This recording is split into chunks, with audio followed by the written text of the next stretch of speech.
Hello guys, નમસ્તે. આજે આપણે બનાવશું ફ્રૂટ સલાડ, એ પણ ફરાળી. ઉપવાસમાં ખાઈ શકાય તેવો ફ્રૂટ સલાડ બનાવવા માટે આપણે 800 ગ્રામ જેટલું દૂધ લઈશું.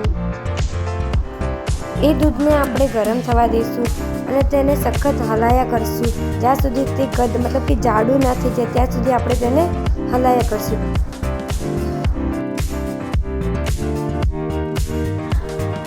દૂધ હવે ઉકળી ગયું છે. આપણે તેમાં સાકર એડ કરીશું.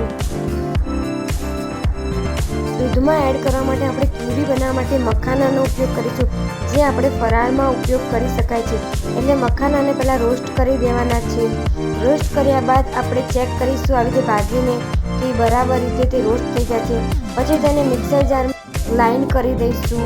પછી તે પાવડરને આપણે ગળણી વડે ચાળી લઈશું અને ત્યારબાદ આપણે એક ઠંડુ દૂધ લઈશું. તેમાં મખાનાનો પાવડર ઉમેરી અને તેને મિક્સ કરી અને આપણે દૂધમાં ઉમેરવાનું છે, જેથી દૂધ ગદ બની જાય.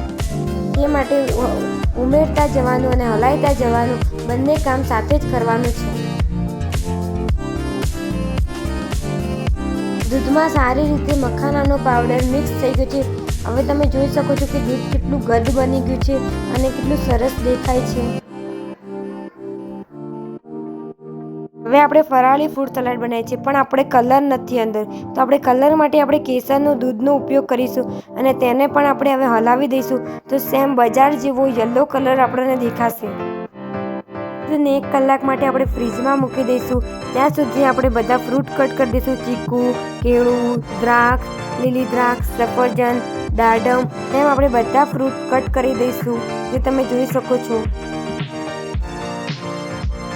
દૂધને ફ્રીજમાંથી બહાર કાઢીને બધા જ ફ્રૂટ એક પછી એક બધા ફ્રૂટને આપણે એડ કરીશું, જે આપણે જોઈ શકો છો.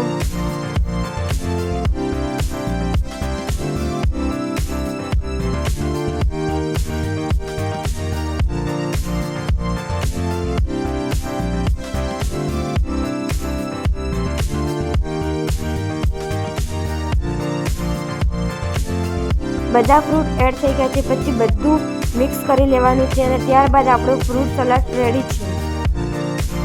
ફ્રૂટ સલાડને સર્વ કરવા માટે આપણે એક બાઉલમાં ફ્રૂટ સલાડને નીકાળી દઈશું.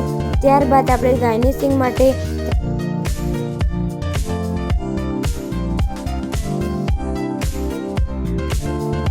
બદામની કતરી અને પિસ્તાની કતરી સાથે આપણે કાળી દ્રાક્ષ અને લીલી દ્રાક્ષને પણ એડ કરીશું. ત્યારબાદ આપણે જોઈ શકો છો કે કેવો આપણો ફ્રૂટ સલાડ દેખાઈ રહ્યો છે. બજાર કરતાં પણ સારો ફ્રૂટ સલાડ આપણે ઘરે બનાવી શકીએ છીએ.